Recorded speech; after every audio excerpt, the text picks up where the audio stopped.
We were taught that fairies belonged to old stories, yet today people are encountering them quietly, unexpectedly, in ordinary life.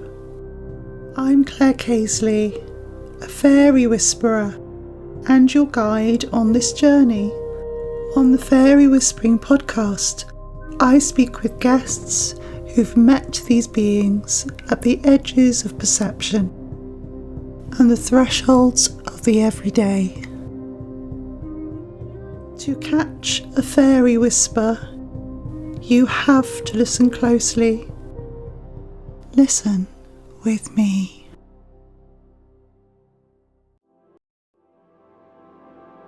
Welcome back to Fairy Whispering. It has been a season of stillness. The last cycle of the podcast closed at Samhain on the 31st of October, when the veils thinned and the year folded into its darker dreaming. Since then, the podcast has been resting, listening, waiting for the right moment to return. And now we begin again. This new season arrives with a fresh look, a new logo and the return of the intro music, which I created 5 years ago with my dear friend Tiffany Dargon, whose Native American flute carries the spirit of thresholds, breath and the unseen. It feels right to open this chapter with that sound, a reminder of where this journey began and the path that continues to unfold. Tonight we open the new season with a story shaped by intuition, resilience, and the quiet presence of the unseen. In this episode we meet Jane, healer, spiritual guide, and lifelong companion to the etheric realm. From her early childhood connection with the fairies to her work with white rose healing, Jane has spent her life listening to what moves beneath the surface. She speaks with clarity about feminine healing, the way our personal restoration ripples across generations, and the courage it takes to mother a neurodiverse child within systems that don't always understand. This resonated with me as a neurodiverse woman and parent of a neurodiverse child. And I'm sure many listeners will resonate too. Jane has discovered many synchronicities along her journey, signs from nature and the reminder that we are held even in our hardest seasons. Show notes, along with a deeper insight into the world of fairy, are available on my Substack, The Fairy Whispering Way. And if you'd like early access to episodes and occasional behind-the-scenes reflections from my creative world, you're warmly invited to join the Fairy Whispering Patreon community. This not only helps the podcast, but also supports the release of my forthcoming books, The Heart of Pixieland, West Country Fairies and Their Haunts. This is Silver Guardian. Settle in, take a breath, and let's walk gently into Jane's story. I'm with Jane today. I've come to her home to speak with Jane about her work and a fairy experience that Jane had, which I'm really looking forward to hearing about. I'll just say that if you can hear little sounds in the background, it's Jane's dog Tilly. And so yeah, she was sleeping next to you, wasn't she, Jane? And now she's gone. She's gone off somewhere. So if you hear some snoring, it's not us. It's not us. Heavy breathing. Heavy breathing. Sorry, Jane. I'm glad you mentioned that. Jane, if it's okay with you, just a bit of background about you and your work and your connection with, what do you like to call it, the other world, or the Yeah, I like the etheric. I think you mentioned the etheric earlier. I like that. Yeah. Yes, and your connection with the etheric. Yeah, absolutely. My soul work is white rose healing. I've been building over the last sort of 5-6 years to where I am now, and it started very much, with Reiki and angel healing. I feel very connected to the angelic realm as well, and also, what we go through as women in particular. Like, I feel that as women on this path, we've been healing the feminine so deeply, not only our own inner feminine, but the feminine energetics of the planet, and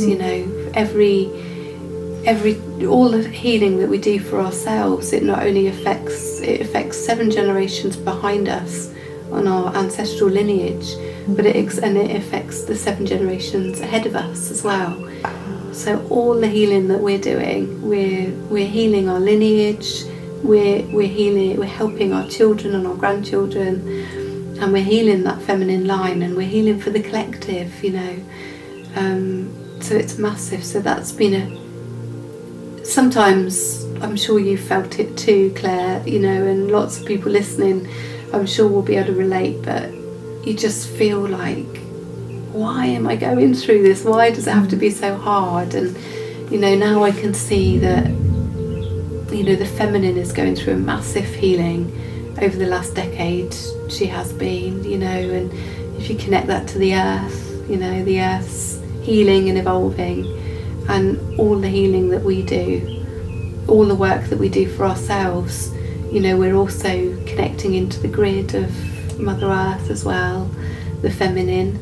And so my work now with White Rose Healing is very much around energy work, energy healing. So for me now, I connect into source, and I connect into the feminine energy of the earth and the Christos energy of divine source. And I absolutely value Reiki for the part it played in my journey, but I can see now that as we clear and heal, and we become a pure vessel for those frequencies to come through us, and so now that's what I feel my work is really. I'll connect with a client that feels drawn to work with me, and we always connect to the right people, don't we? We're all on our own individual journeys, and we find the people that we need to meet, and the ones that we feel resonate with us. And I hold space for people and receive the healing. I always call in the angels, the archangels.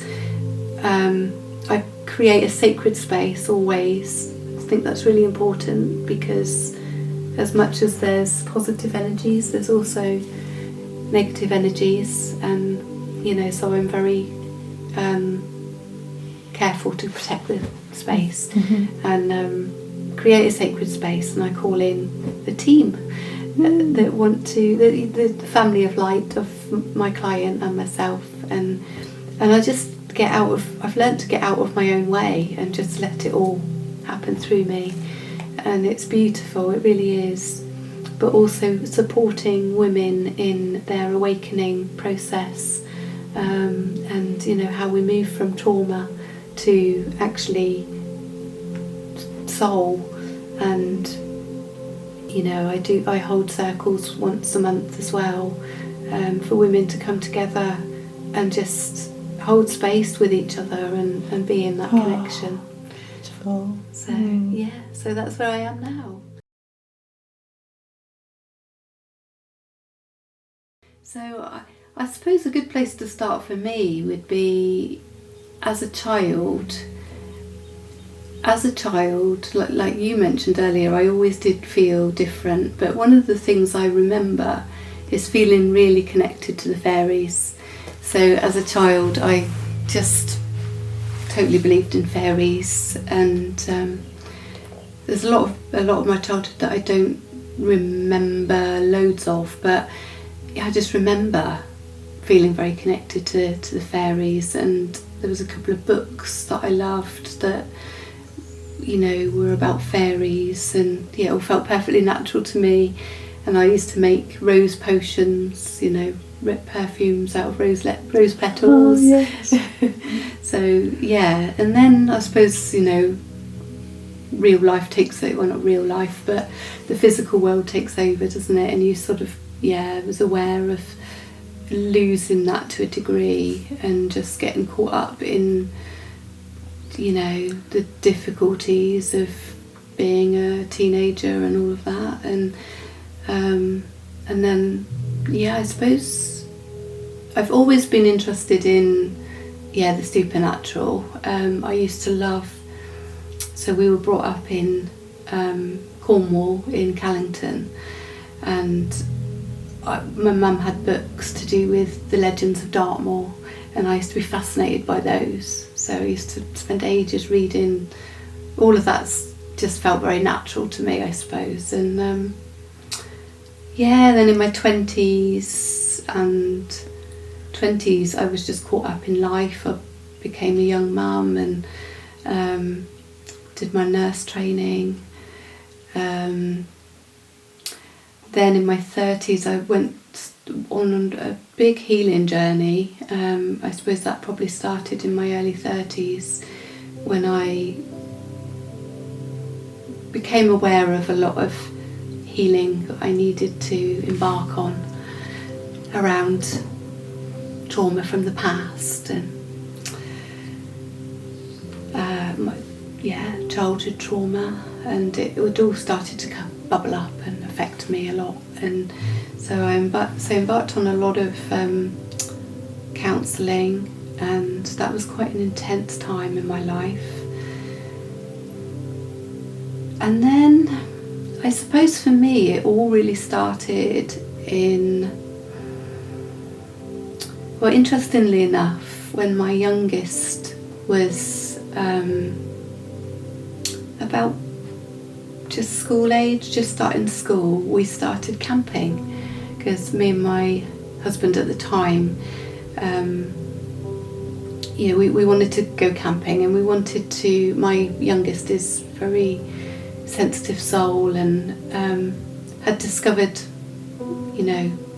technological devices, and also we had no money, so we wanted to find something that we could do, that we would get a holiday. So we took up camping, and I found this amazing campsite, and I didn't realise at the time that it was so close to Glastonbury, but I found an incredible campsite.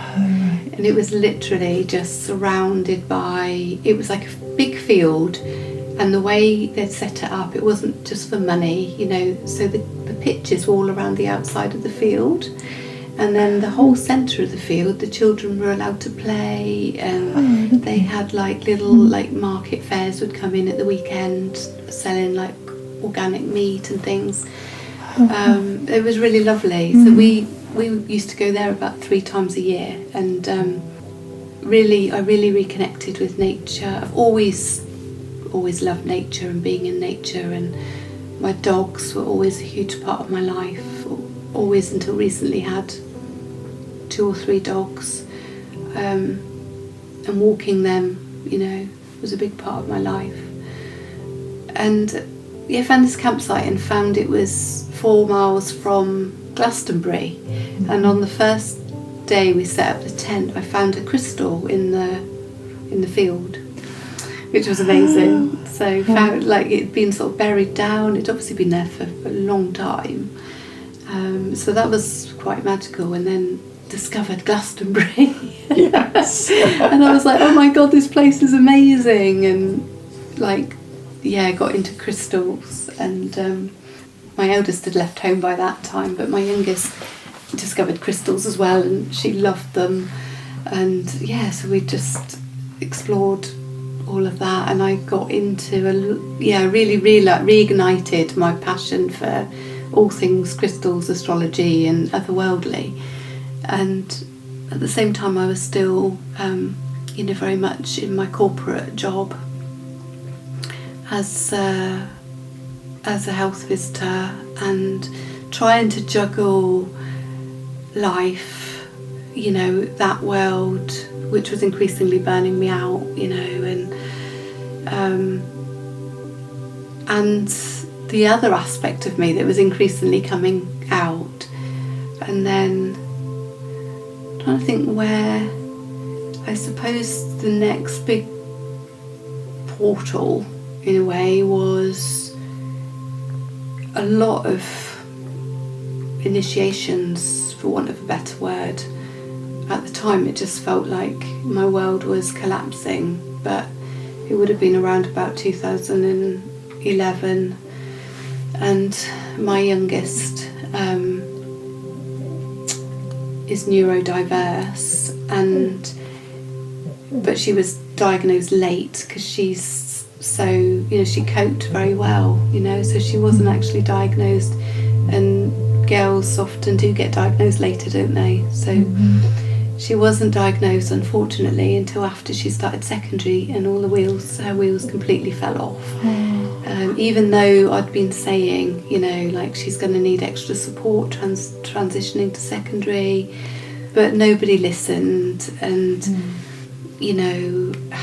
had a difficult time at feeling a bit of a failure as a parent. And the system was very much, it's parenting and what's going on in your life that's causing your child to have so much anxiety. And I, especially as a health visitor as well, I was just feeling like, oh my goodness, and she was referred to CAMS, and they were exploring her anxiety, and we had family counselling, and then, thank goodness, amazing lady just said, I'm just seeing so many signs of a communication disorder. So that was when she got referred for assessment for autism. Oh, great. Yes. Finally. But as you know, the it takes so long, doesn't it? Yes. And in the meantime, school was she'd started at secondary, she wasn't coping, she was withdrawing completely into her own little world, and her mental health she was just like deteriorating, so rapidly. So cut a long story short, eventually we got the diagnosis, but it was too late, really, and she began. Her anxiety got so bad that she just couldn't face school, and so the school refusal started, and that's when I found myself in a situation. I had my own health challenges with PMDD at the time, and I didn't realise at that time I had fibromyalgia, but that would come later, that I realised that was a lot behind it, and probably that I'm because I'm neurodiverse as well. So I was trying to deal with my own challenges, and I was feeling increasingly, I was really struggling with the PMDD, and I was just losing huge parts of the month to anxiety and depression, and ended up having to have a hysterectomy to try and counteract the PMDD. So that happened in 2012. So yeah, I had a child that was out of school, hysterectomy, my marriage was really struggling, and then I went back to work after the hysterectomy, and my daughter's problems were obviously still there, and I just remember going on this to see this client one day, and I remember just pulling up outside, and I'd had a real struggle with my daughter that morning, and was trying to get her up and going, and trying to get her to school, and she just completely shut down. And I always very much treated her with a lot of compassion and could see what she was going through. But on this particular morning, I just thought, well, I've tried all of that and nothing seems to be working. And you know yourself, I'm sure, you get so many judgments from other people about your parenting and the way you should be doing it, and it all just, stress just, you know. And I just remember saying to her, well, it's not all about you, you know, and I've got a job, and you know, Mummy will get told off when I'm late for work or if I can't go to work. And I was really quite harsh with her, and you know, and I had to go to work and leave her. She couldn't go to school and I had to leave her. And then I remember going to visit this client, and I got a message from her, a text, and she was like, Mum, I'm so sorry, I can't remember the word she used, but it was a heartbreaking text. And it just pulled me up so short, and I just thought, Jane, what are you doing? You're trying to support other families. Meanwhile, yours is falling apart, and you know, you could go home and find that she's not alive anymore. You know, that was how this message just came in. Like, what are you doing? And I made the decision there and then. You know, I because of my own health problems and the problems with my daughter, I'd used up all of my leave. You know, around, you know, annual leave and family leave and all of that. So I had no leave left, and I handed my notice in the following day. So I gave a month's notice, handed it in.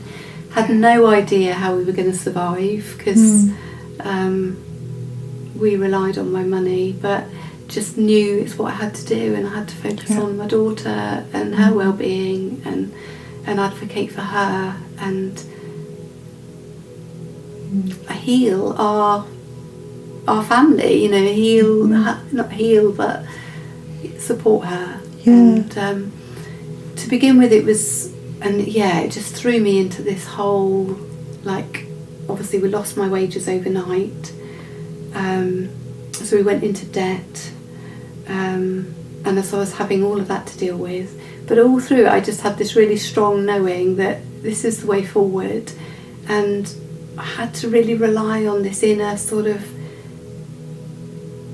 as long as I can get through today, we've got food on the table for this week, don't think about next week, you know. And it was very much just survival, isn't it? Yes. So we went through that period, and I managed to get debt management plans set up, and I realised that there was all this support out there that I didn't have a clue was there, and you know, but it also taught me very much about what the meaning of success is, you know. And I'd always like strived so hard all my life and pushed myself, and almost like no matter what I achieved, it was never enough. I always had to, I still didn't feel worthy inside, and it's like that was very much how I'd been living my life, and very much in my masculine energy, you know, and pushing and achieving, and to sort of almost the external conditioning around what makes a successful life, isn't it? You realise how strong that is. Yes. And I felt like an outcast in my world, really. So we were in our little house, which was my sanctuary. You know, my neighbours were both on either side and all around me, living their lives and going to work, and their children going to school, and my parents didn't really understand. They didn't understand. So I felt so isolated and so alone, and I'd only just started the journey with my daughter's autism, so I had no other, at that point, parents who had neurodiverse children. And I just remember feeling like bit of a leper really, and just so isolated and not knowing where to turn. But at the same time, I think the first month was the hardest because I'd been used to being in the rat race and just pushing us. Life was just this rat race. And it would take me all weekend to wind down, and I'd barely wind down, and then it'd start again. And all of those, as a parent, as a mother particularly, and I was the main breadwinner for a long time, not in the last few years of at this time, but right from when my youngest was a toddler. I was forced into the position of being the main breadwinner, and her dad was forced into the position of being at home, which for him was hard as well. So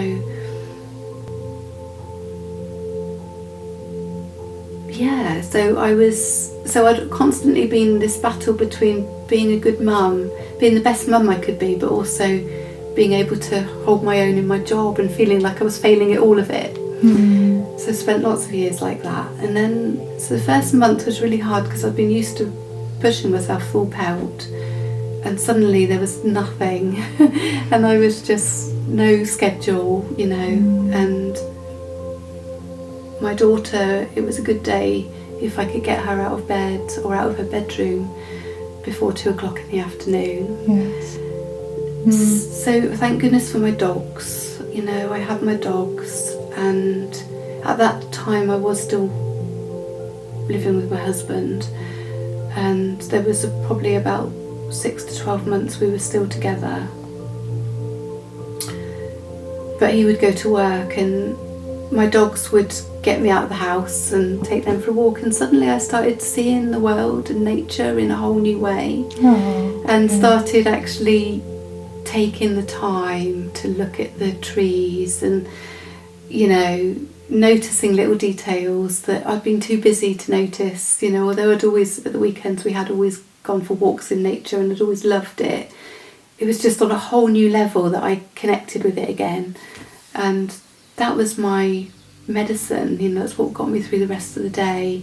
So I'd be out for an hour with the dogs and then come home, try and find the strength, how are we going to manage today, and it was very much about releasing expectation on myself but also on my daughter. And in between all of that, I started reframing success. It was like, actually, for me, this is success. It doesn't matter what anyone else thinks. I know that I'm doing the best for my daughter. And now realising, actually, it's really doing me good as well. And I feel fulfilled because, although it's really hard, I know what I'm fighting for. Does that make sense? Yes. Yeah. Even though at times it was like, I don't how, but it was like I just knew I had to fight for what she needed, and what the system wasn't able to give her.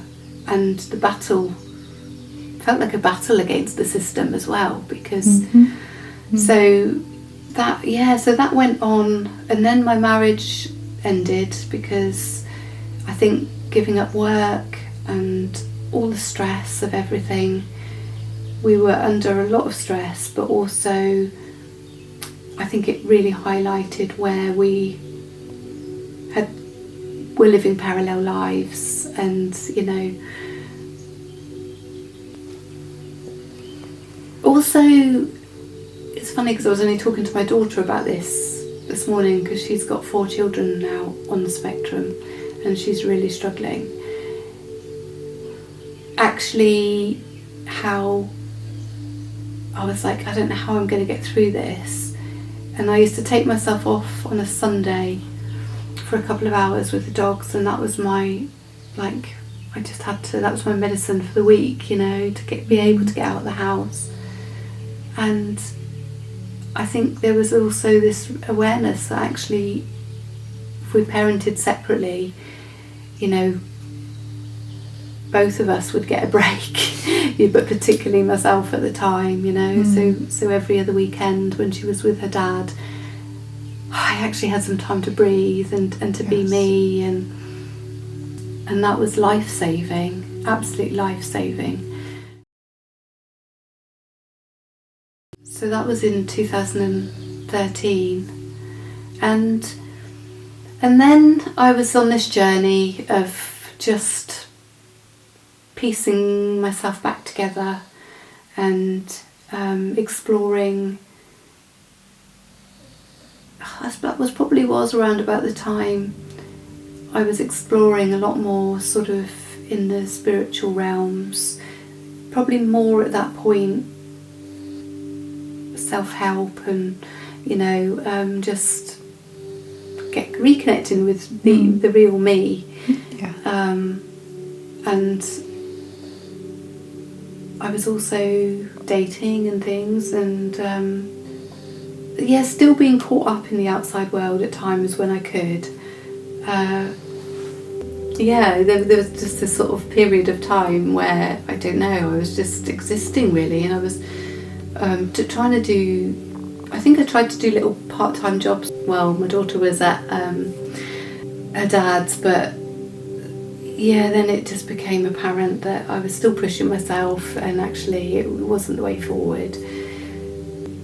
And then life settled into a bit of a rhythm, and got used to living really simply, and I've always been quite a, for want of a better expression, quite a simple person. So, you know, I was quite happy with that anyway, and we you know, we found our way, and then it got to the period of time where I sort of thought, well, really, you know, it would be really good if we could get some extra support, like for her to get some GCSEs. And we did actually, after quite a lot of battling, managed to get her a placement in, I don't think the school exists anymore, but it was a little like a satellite school. It was for highly sensitive young people on the spectrum. It was amazing. There was only ever sort of like 5 or 6 of them there at a time, and they really worked around her, and she managed to get a few GCSEs. I mean, it was incredible, and that we were talking about like miracles that happen, and that was definitely one of them. You know, the lady, the woman that ran that school was amazing with my daughter. And she even did a photography GCSE with a gentleman teacher that used to come in specifically to work with her one-to-one. Oh, amazing. You know, sort of once or twice a week, and she got this photography GCSE. So she managed to get some GCSEs and build some confidence again as well. And a lot of that was out in nature. They used to take them out in the woods and do little survival days, and she loved all of that. So she did that, and then it was time to, but she was starting to get a sense of like who she was more, and she managed to start college, and it was a bit ropey for the first 6 months or so. I didn't know whether it was going to work and whether she was just going to, you know, not cope. That was really touch and go, and then she just found herself and took off, you know. I'm not saying it was, you know, without moments where there were difficulties, but it was like she found her tribe, and she was accepted for who she was, because it was art college, and she'd started to accept herself for who she was, and like she realised she wasn't like on her own, and so that was a huge weight lifted, and she had a life. She'd developed a social life, and so I thought, okay, you know, now it's time for me to think about me. And I went into this default, like, okay, well, I'll return to nursing. So I applied to return to nursing. It felt like the most natural thing to do.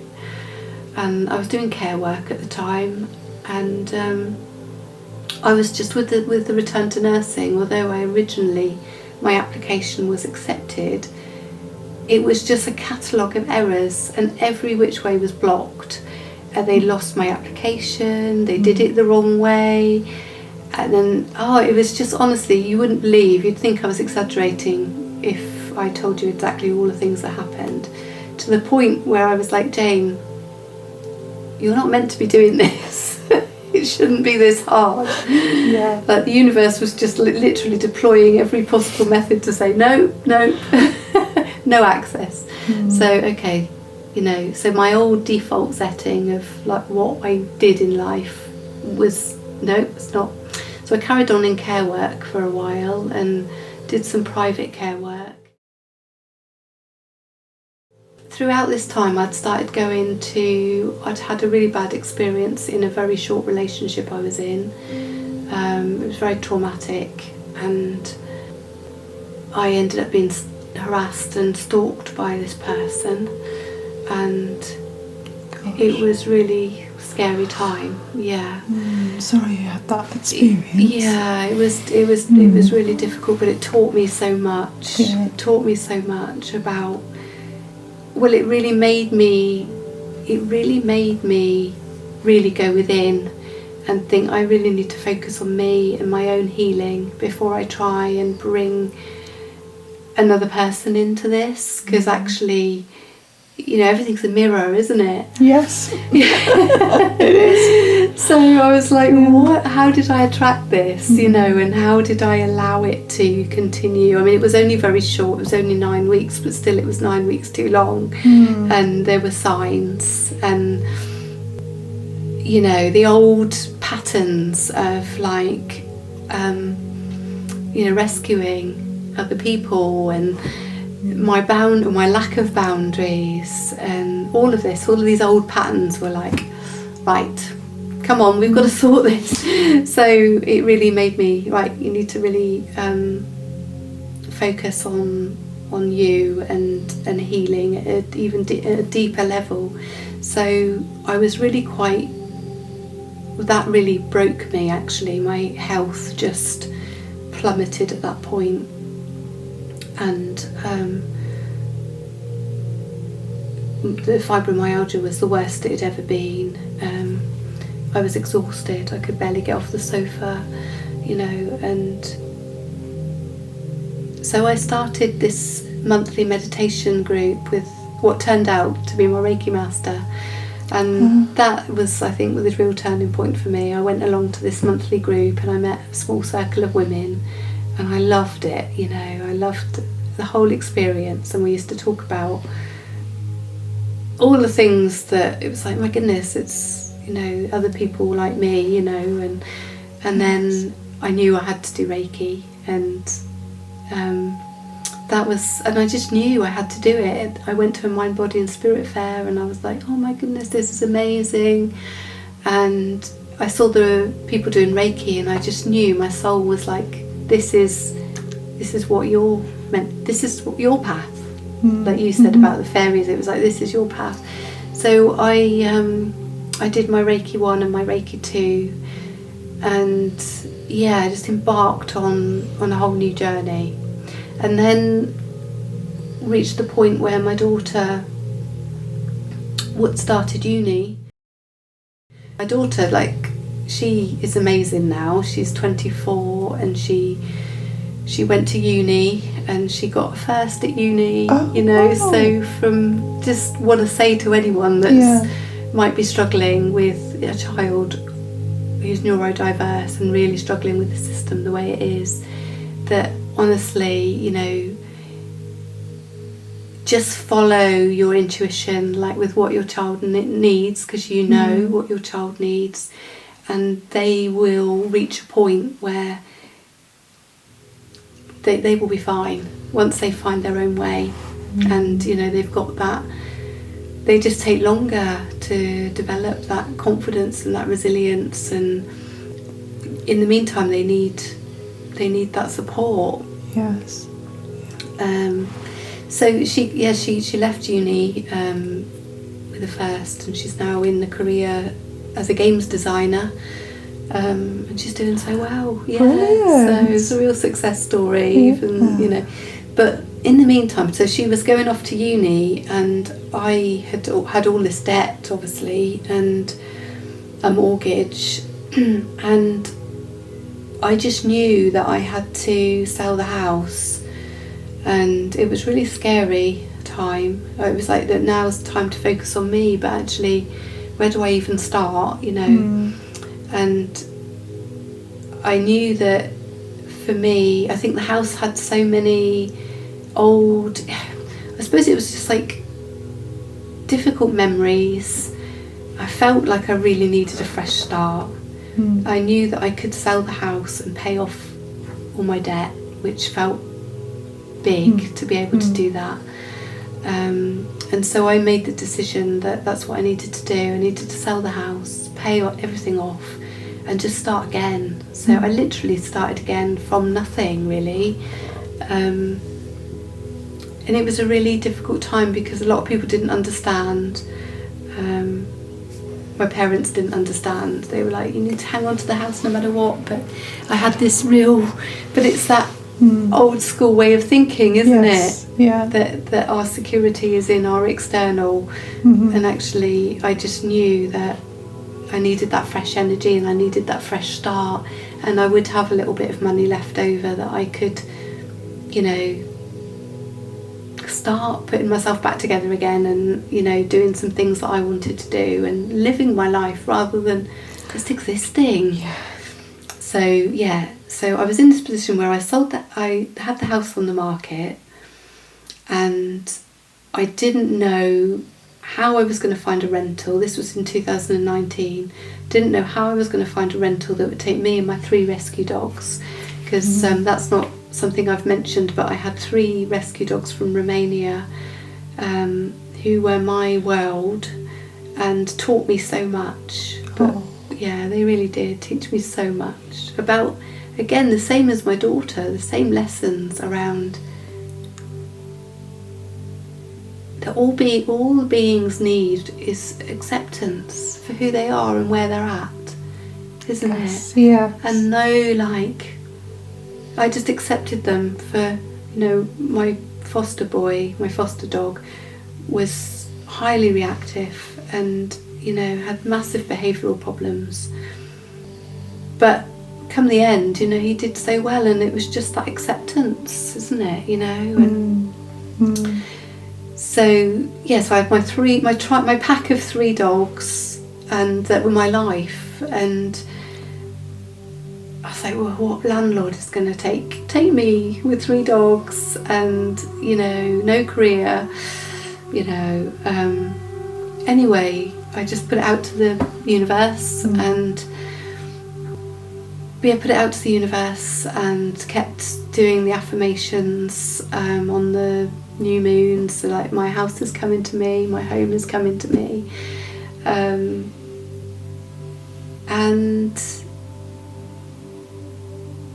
on this particular day in 2019, I had people come to view the house, and because of Eric, my big dog, my foster dog, although I ended up adopting him, because of his reactivity, he was completely reactive to other dogs. So whenever I took him out, we had to avoid other dogs.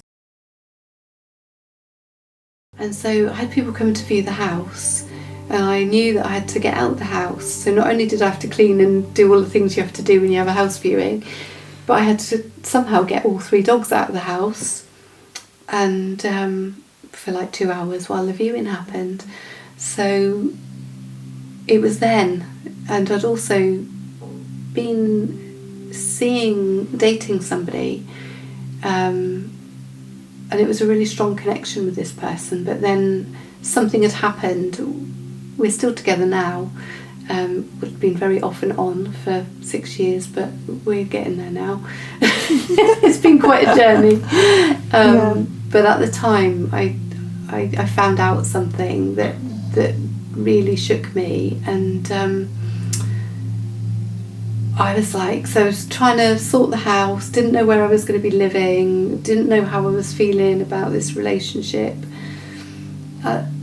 And I just was like, oh my goodness. And so I decided to take the dogs out, and I knew of somewhere that I could go where there would be public around, but there was a quiet corner where I could get away from everybody. And it was a woodland, and I decided that's where we were going to go. So packed the dogs up in the car, and we went off out.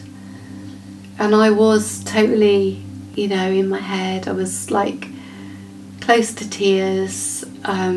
Had the dogs, and it was like I just didn't know where my life was going to go really at that point, just trusting.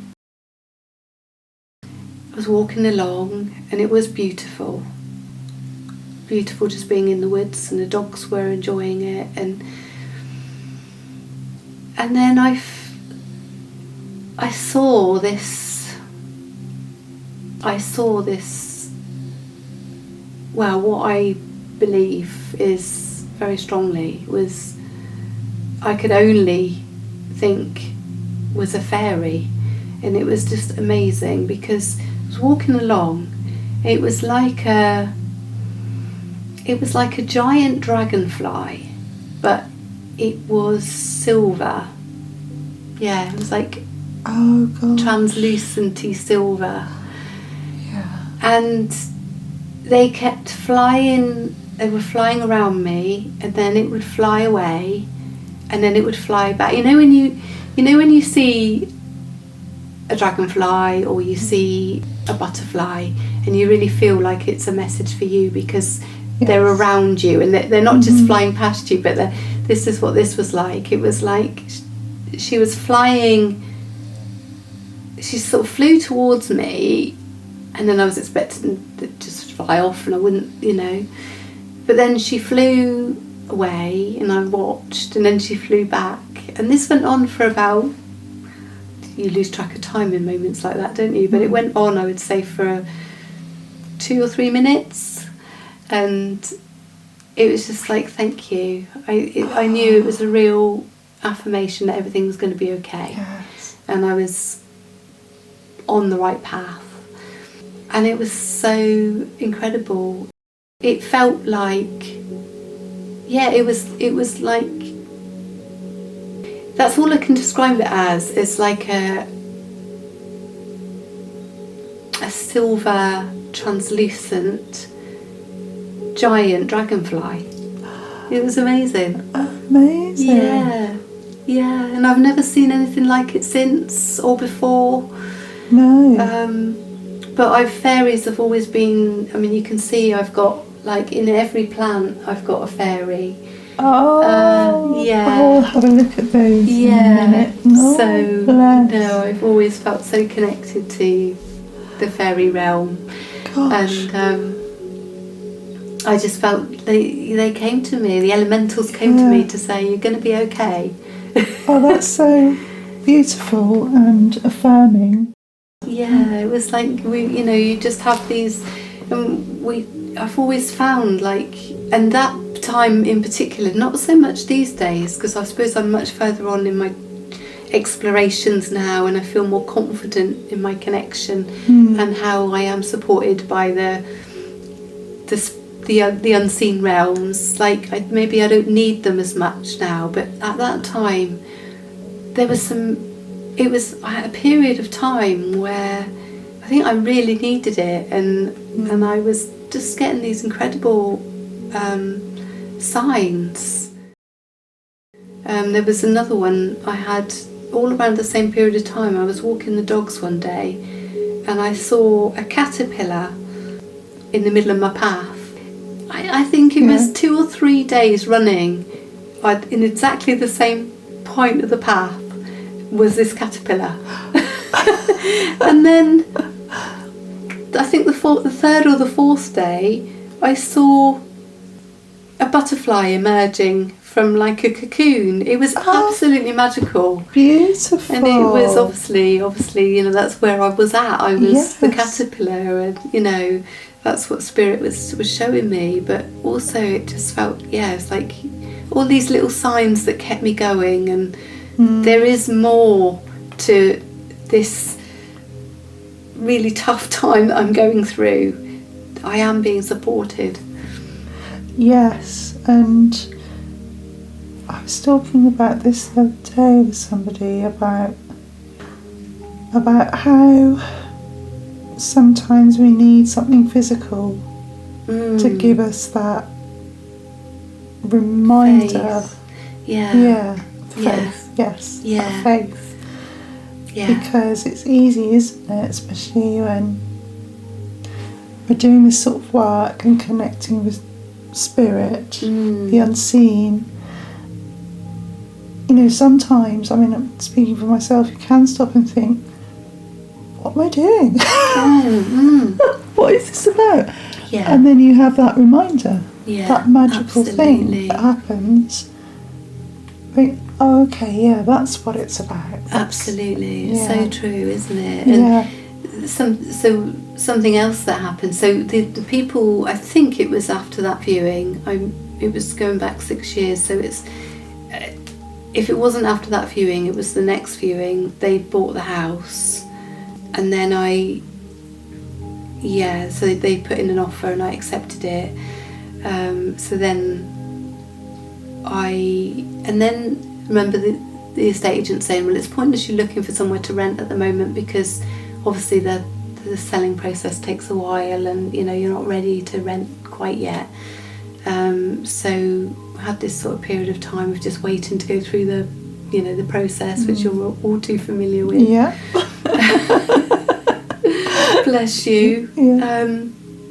And then I just remember dropping my daughter off at uni. She went down to Falmouth, and I thought, right, okay, and I dropped her off, which was a massive new start for her. And I remember thinking, right, now I need to go back and try and find myself somewhere to live. And I came back home, and something else had happened, which is linked. I was driving to work one day, and I've always resonated hugely with deer. So I've always felt like my spirit animal is very much the deer. Yes. And I was driving to work one day, and another absolutely incredible thing happened. And I saw 2 stag deer on the grass verge. Wow. And they both had their racks. And I was like, oh my goodness. And they were like walking along the main road on the verge, side by side. Oh. And I saw it, when something happens and you see something, and then you think, did I really see that? And then I saw the driver next to me, and he was looking at them as well. So I think it's not just me. I'm not going completely crazy. And then I did some research when I got home, and they were saying it's really unusual to 2 stags to walk side by side, because obviously they're in competition with each other, aren't they? So again, it felt like another sign. And then my daughter started uni, and I thought, right, I need to find somewhere to live. And I looked on Facebook Marketplace, and I saw this house for rent, and I rang the number, or I contacted them by message and got a phone number, and she said, oh, it's my partner's house. And I said, well, I'll get him to phone you when he gets back from work. And I said, well, my only thing is I've got 3 dogs, so I don't know if that's going to be a problem or not. And she was like, well, you've got 3 dogs, we've got 7. I don't think 3 is going to be a problem. So that was amazing. This was the very first inquiry. Oh, you must have gone. It was like, And then I rang him, or he rang me, or whatever, and he said, do you want to come and see it tomorrow? And I said, yeah, that would be great. And as I was driving to the house, I saw a feather. That's another one of my signs, a falling white feather. There was a couple of signs on the way, and then the street name begins with deer. Yeah. Oh my gosh. So thinking that. yeah, it was just like, oh my goodness, you know, I'm being looked after. Yeah. And yeah, because that morning he'd said, well, I've got somebody else, I've got a young chap coming to view it, but it was a Saturday morning, he said, if he doesn't want it, then would you like to view it? That's right. And I was like, oh no, you know. And I said, yes, definitely. And I thought, oh well, the young chap's going to snap it up, isn't he, you know. And half an hour later he phoned me back and he said, well, he never turned up, so do you want to come over? Yeah. So it all turned out good in the end, and here I am, you know, 6 years on, and I just felt like I was being supported through the whole transition, you know. It sounds like it, and those signs as well. I mean, the dragonflies, butterflies, you know. Absolutely. I'm very much connected with butterflies and, you know, the symbolism of butterflies, and they are such spiritual little beings, aren't absolutely. they? And the dragonflies. Yeah, absolutely. Yeah, I know. And I think it was around about that time as well that I was in Drake's Circus shopping centre, and there was a butterfly inside the shopping centre, which again is unheard of, isn't it? You know. Yeah. You know, and that felt like a sign as well. It's like, wow, you know. Yeah, butterflies definitely have always been huge for me, and dragonflies. And I saw so many dragonflies during that time, and the estate that I used to live on, it wasn't near water or anything, but that particular summer, because it was during the summer, I used to see these dragonflies, and I was like, you know, it isn't the typical place that you would see a dragonfly. So it was like spirit was just like, you know, I think that's it. When we're going through a difficult time in the physical realm, yeah, we do get these signs and these messages if we're open to it, don't we? Yeah. And I think it's like you've recognised that, and it's really important, I think, as well, to keep some sort of record of it, because when inevitably we have another challenge, reading back on some of these things can help. Absolutely, it really can. Yeah, definitely. Yeah, and like for me, and since then, I've just since 2019, and since being in this house, I mean, I've been on a journey of really just trusting that although my path doesn't look like the average person's path, just trusting that, you know, the more I listen to my soul and my intuition and my heart, I can't go wrong, you know. And so often, you know, we've been so conditioned, haven't we, like, you know, to live a certain way. Yeah, and it just feels like, and even the health challenges, I feel like they're a blessing in a way, because they've taught me so much about myself, but also it meant that I couldn't just keep going, keep pushing, you know.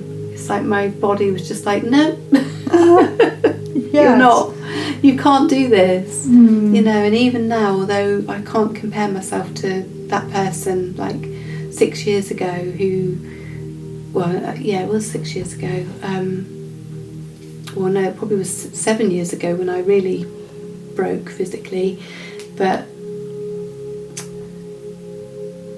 I can't compare myself now. I've healed so much, like physically, emotionally, you know, mentally, spiritually, but I also know that if I tried to go back to living like that, I would soon break again.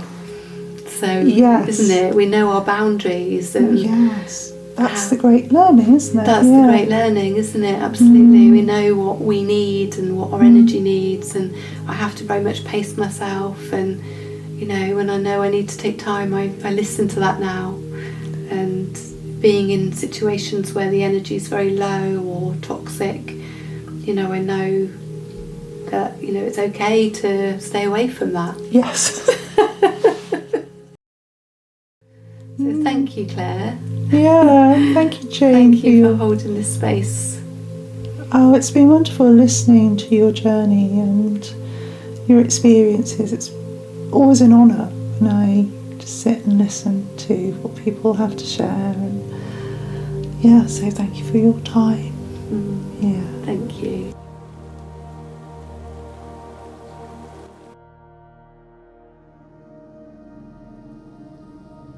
Welcome back.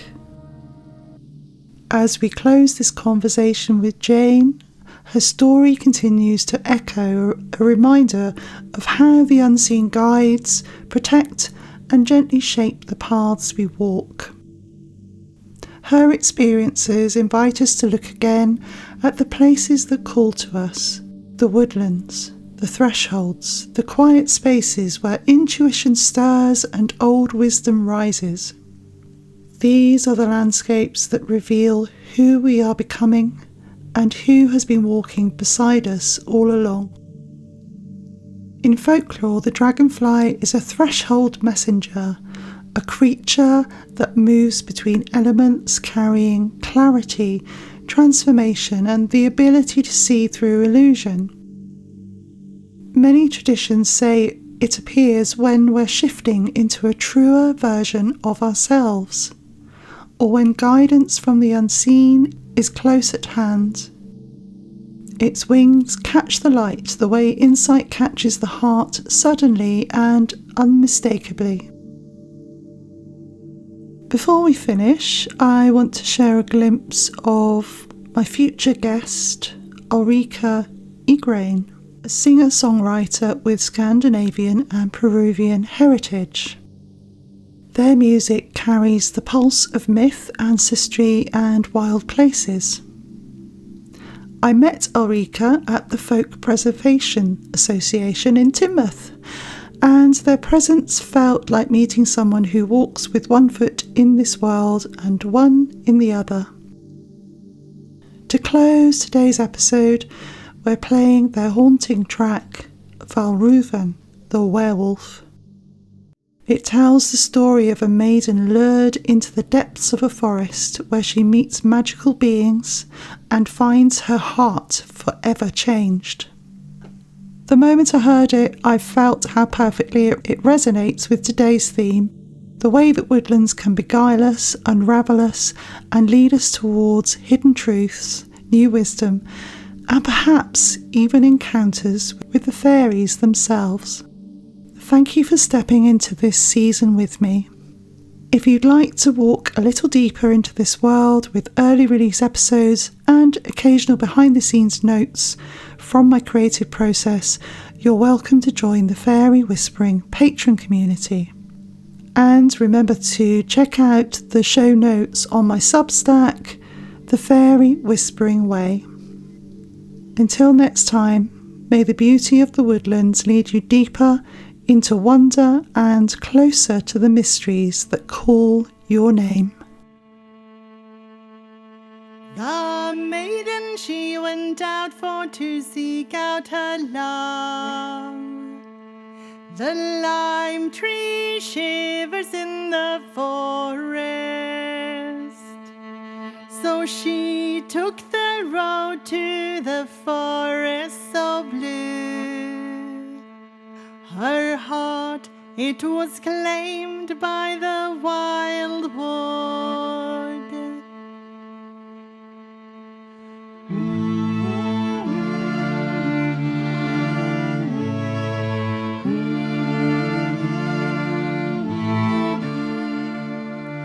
And when she came to the forest so blue, the lime tree shivers in the forest. She met on her journey the greyest of wolves, her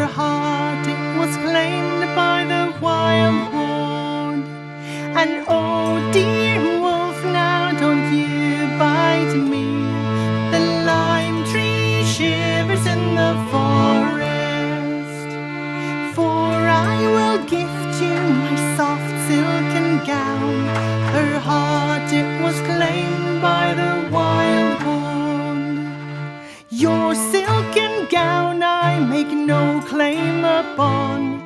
The lime tree shivers in the forest. It's your young life and your blood that must go. Her heart, it was claimed by the wild wood. And oh dear wolf, now don't you bite me. The lime tree shivers in the forest. For I will gift you my silver buckled shoe. Her heart, it was claimed by the wild wood. Your silver buckles I make no claim upon. The lime tree shivers in the forest. It's your young life and your blood that must go. Her heart, it was claimed by the wild one.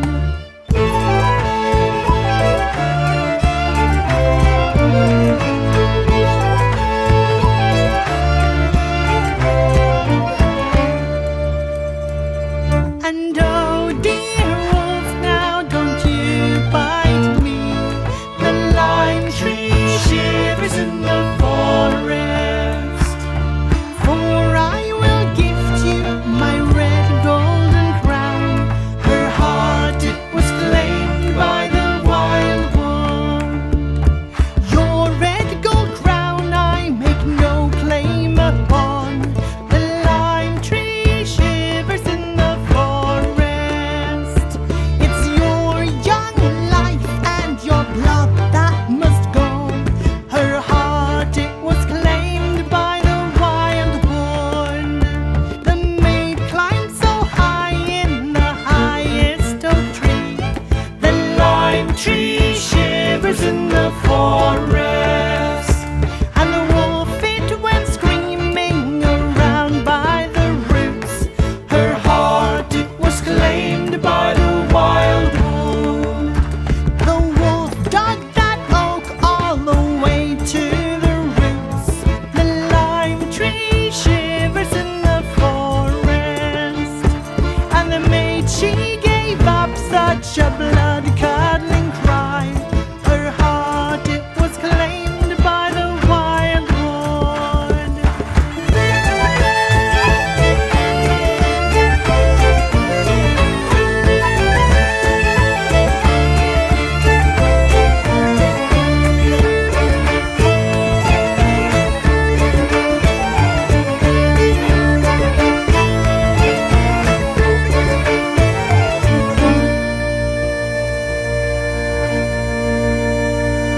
The young knight, he sandals his palfrey so grey. The lime tree shivers in the forest. And then he rode faster than birds they do fly. Her heart, it was claimed by the wild wood. When the young knight made his way to the woods, the lime tree shivers in the forest. He found no more than his maid's bloody arm. Her heart, it was claimed by the wild wood.